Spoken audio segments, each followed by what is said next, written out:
शुक्राना गुरु जी, अनंतम अनंतम शुक्राना गुरु जी। गुरु महाराज, आपके चरणों में सादर प्रणाम। आपके चरणों में शीश नवाते हुए गुरु महाराज, मैं आपसे बहुत बहुत शुक्राना करती हूँ और अपने कर्मों की माफ़ी मांगती हूँ। जो भी बुरे कर्म हम करते हैं गुरु महाराज, उसके लिए माफ़ कर दीजिए गुरु महाराज। पितरों से भी क्षमा मांगते हैं और देवी देवता जो नाराज़ हैं हमसे, उनसे भी क्षमा मांगते हुए मैं कहती हूँ कि आपको भी बहुत बहुत शुक्राना। आप हमारे लिए इतना करते हैं, हमसे कुछ गलती हो जाए तो हमें माफ़ कर देना। हम आपकी संगत हैं और हम अभी सीख रहे हैं। हम आपकी कक्षा में हैं, तो कक्षा में अभी हम एक नए विद्यार्थी की तरह सीख रहे हैं। हमसे गलतियां हो जाती हैं हर रोज़, तो मैं यही उनसे प्रार्थना करती हूँ कि आप हमें माफ़ कीजिए। और हम आपको बहुत बहुत थैंक यू बोलते हैं, बहुत बहुत शुक्राना करते हैं हर चीज़ के लिए जो आप हमें देते हैं गुरु महाराज। बहुत बहुत शुक्राना। आज रक्षाबंधन का त्यौहार में ब्लेस करने के लिए एक जो भाई बहन का प्यार का प्रतीक है। और मैं आपसे कामना करती हूँ गुरु महाराज, प्रार्थना करती हूँ कि सभी भाई बहनों को आप लंबी आयु प्रदान कीजिए और वे खुश रहे, सबको सारी खुशियाँ मिले गुरु महाराज, सबके कष्ट कटे, सबका कल्याण हो, कोई भी बहन दुखी ना रहे, कोई भी भाई अपने काम से परेशान ना हो, सभी को दीर्घायु, सभी को रोजगार, सभी को काम, सबको अच्छी ज़िंदगी, सबको बेटियों बहुएं और जो भी हमारी प्यारी छोटी सी कन्याएं हैं, सबको आशीर्वाद दीजिए गुरु महाराज। और सब भाइयों को ब्लेस कीजिए गुरु महाराज। आज के इस पावन त्यौहार पर गुरु महाराज आपको बहुत बहुत बधाई हो और आपको बहुत बहुत शुक्राना करते हुए गुरु महाराज, सबके कल्याण की कामना से गुरु महाराज मैं आपसे प्रार्थना करती हूँ, आप मेरी जीवा पर विराजमान अपनी वाणी को कीजिए, ताकि मैं इसे पढ़कर शिव पुराण जो आपने मुझे सेवा बख्शी है, मैं इसे पढ़कर सबका कल्याण में जो आपने मुझे उत्तरदायित्व दिया है महाराज, मैं भी उसमें मदद कर सकूं। और गुरु महाराज सबका कल्याण कीजिए। सारी दुनिया बहुत परेशान है गुरु महाराज, सबको अपनी चरण शरण में लीजिए गुरु महाराज। इसके एक एक शिव पुराण के एक एक शब्द को ब्लेस कीजिए। ये बहुत शक्तिशाली संगत जी, ये बहुत शक्तिशाली, ये बहुत फलदायक, बहुत ही पवित्र और गुरु जी की कथा है ये। तो आप इससे सुनिए और इसका लाभ उठाइए। और गुरु महाराज जी से मैं प्रार्थना करती हूँ और गुरु महाराज जी से मैं क्षमा मांगती हूँ कि मुझसे शिव पुराण का पाठ करते समय या किसी शब्द का उच्चारण करते समय गुरु महाराज कोई गलती हो तो संगत जी मुझे आप भी माफ़ कीजिए, गुरु महाराज आप भी माफ़ कीजिए। और मैं शुक्राना अंकित अंकल जी का भी करती हूँ कि उनकी वजह से मुझे जो उन्होंने गुरु जी का मैसेज मुझ तक पहुंचाया था, ये तो मैं उनकी वजह से ही मैं शिव पुराण पढ़ पा रही हूँ। तो मुझे बहुत बहुत खुशी भी है और मैं अपनी संगत परिवार के लिए ये पढ़ना चाहती हूँ। और मैं गुरु जी से अंकित अंकल की भी लंबी आयु और उनके परिवार को ब्लेस करने के लिए प्रार्थना करती हूँ। गुरु महाराज आज्ञा दीजिए ताकि मैं आज के पाठ को बिना किसी रुकावट के संपन्न कर सकूँ। गुरु महाराज आपको रक्षाबंधन की बहुत बहुत बधाई हो संगत जी, सबको रक्षाबंधन की। अंकित अंकल जी आपको भी बधाई हो, सबको बधाई हो, सब स्वस्थ रहें। चलिए संगत जी पाठ शुरू करते हैं। शिव पुराण विद्वेश्वर संहिता। मोक्षदायक पुण्य क्षेत्रों का वर्णन, काल विशेष में विभिन्न नदियों के जल में स्नान के उत्तम फल का निर्देश तथा तीर्थों में पाप से बचे रहने की चेतावनी। सूत जी बोले, विद्वान एवं बुद्धिमान महर्षियों, मोक्षदायक शिव क्षेत्रों का वर्णन सुनो। तत्पश्चात मैं लोक रक्षा के लिए शिव संबंधी आगमों का वर्णन करूंगा। पर्वत, वन और काननों सहित इस पृथ्वी का विस्तार 50 करोड़ योजन है। भगवान शिव की आज्ञा से पृथ्वी संपूर्ण जगत को धारण करके स्थित है। भगवान शिव ने भूतल पर विभिन्न स्थानों में वहाँ के निवासियों को कृपा पूर्वक मोक्ष देने के लिए शिव क्षेत्र का निर्माण किया है। कुछ क्षेत्र ऐसे हैं जिन्हें देवताओं तथा ऋषियों ने अपना वासस्थान बनाकर अनुग्रहित किया है, इसलिए उनमें तीर्थ प्रकट हो गया है। तथा अन्य बहुत से तीर्थ क्षेत्र ऐसे हैं जो लोगों की रक्षा के लिए स्वयं प्रादुर्भूत हुए हैं। तीर्थ और क्षेत्र में जाने पर मनुष्य को सदा स्नान, दान और जप आदि करना चाहिए, अन्यथा वह रोग, दरिद्रता तथा मूर्खता आदि दोषों का भागी होता है। जो मनुष्य इस भारतवर्ष के भीतर मृत्यु को प्राप्त होता है, वह अपने पुण्य के फल से ब्रह्मलोक में वास करके पुण्यक्षय के पश्चात पुनः मनुष्य योनि में ही जन्म लेता है। पापी मनुष्य पाप करके दुर्गति में ही पड़ता है। ब्राह्मणों, पुण्य क्षेत्र में पाप कर्म किया जाए तो वह और भी दृढ़ हो जाता है। अतः पुण्य क्षेत्र में निवास करते समय सूक्ष्म से सूक्ष्म अथवा थोड़ा सा भी पाप ना करें। सिंधु और शत्रुदु अर्थात सतलज नदी के तट पर बहुत से पुण्य क्षेत्र हैं। सरस्वती नदी परम पवित्र और 60 मुख वाली कही गई है, अर्थात उसकी 60 धाराएं हैं। विद्वान पुरुष सरस्वती के उन धाराओं के तट पर निवास करें तो वह क्रमशः ब्रह्म पद को पा लेता है। हिमालय पर्वत से निकली हुई पुण्य सलीला गंगा 100 मुख वाली नदी है। उसके तट पर काशी, प्रयाग आदि अनेक पुण्य क्षेत्र हैं।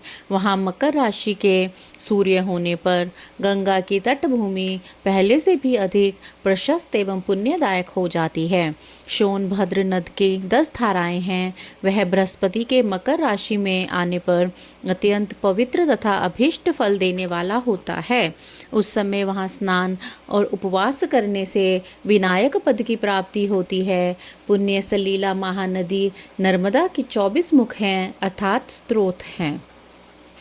उसमें स्नान तथा उसके तट पर निवास करने से मनुष्य को वैष्णव पद की प्राप्ति होती है। तमसा के 12 तथा रेवा के 10 मुख हैं। परम पुण्यमयी गोदावरी के 21 मुख बताए गए हैं। वह ब्रह्म हत्या तथा गोवध के पाप का विनाश करने वाली एवं रुद्र लोक देने वाली है। कृष्णवेणी नदी का जल बड़ा पवित्र है। वह नदी समस्त पापों का नाश करने वाली है। उसके 18 मुख बताए गए हैं तथा वह विष्णु लोक प्रदान करने वाली है। तुंगभद्रा के 10 मुख हैं। वह ब्रह्मलोक देने वाली है। पुण्य सलीला सुवर्ण मुखरी के भी 9 मुख कहे गए हैं। ब्रह्मलोक से लौटे हुए जीव उसी के तट पर जन्म लेते हैं। सरस्वती नदी, पंपा सरोवर, कन्याकुमारी, अंतरीप तथा शुभ कारक श्वेत नदी, ये सभी पुण्य क्षेत्र हैं। इनके तट पर निवास करने से इंद्रलोक की प्राप्ति होती है।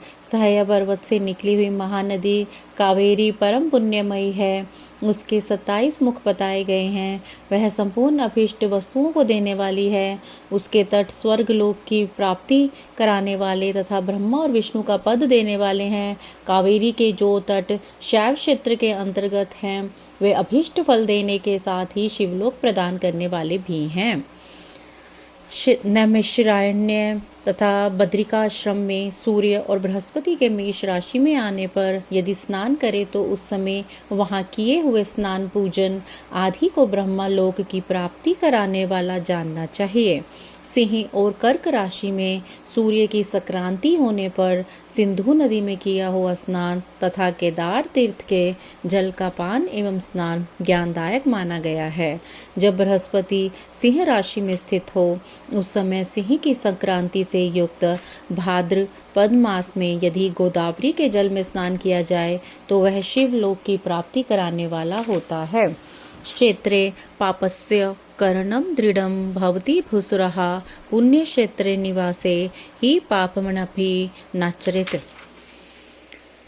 ऐसा पूर्व काल में स्वयं भगवान शिव ने कहा था। जब सूर्य और बृहस्पति कन्या राशि में स्थित हों तब यमुना और सोनभद्र में स्नान करें। वह स्नान धर्मराज तथा गणेश जी के लोक में महान भोग प्रदान कराने वाला होता है। यह महर्षियों की मान्यता है। जब सूर्य और बृहस्पति तुला राशि में स्थित हों उस समय कावेरी नदी में स्नान करें। वह स्नान भगवान विष्णु के वचन की महिमा से संपूर्ण अभीष्ट वस्तुओं को देने वाला माना गया है। जब सूर्य और बृहस्पति वृश्चिक राशि पर आ जाएं, तब मार्गशीर्ष अर्थात अगहन के महीने में नर्मदा में स्नान करने से श्री विष्णु लोक की प्राप्ति हो सकती है। सूर्य और बृहस्पति के धन राशि में स्थित होने पर सुवर्ण मुखरी नदी में किया हुआ स्नान शिवलोक प्रदान करने वाला होता है, जैसा कि ब्रह्मा जी का वचन है। जब सूर्य और बृहस्पति मकर राशि में स्थित हों उस समय माघ मास में गंगा जी के जल में स्नान करना चाहिए। ब्रह्मा जी का कथन है कि वह स्नान शिवलोक की प्राप्ति कराने वाला होता है। शिवलोक के पश्चात ब्रह्मा और विष्णु के स्थानों में सुख भोगने पर अंत में मनुष्य को ज्ञान की प्राप्ति हो जाती है। माघ मास में तथा सूर्य के कुंभ राशि में स्थित होने पर फाल्गुन मास में गंगा जी के तट पर किया हुआ श्राद्ध, पिंडदान अथवा तिलोदक दान पिता और नाना दोनों कुलों के पितरों की अनेकों पीढ़ियों का उद्धार करने वाला माना गया है। सूर्य और बृहस्पति जब मीन राशि में स्थित हों तब कृष्णवेणी नदी में किए गए स्नान की ऋषियों ने प्रशंसा की है। उन महीनों में पूर्वोक्त तीर्थों में किया हुआ स्नान इंद्रपद की प्राप्ति कराने वाला होता है।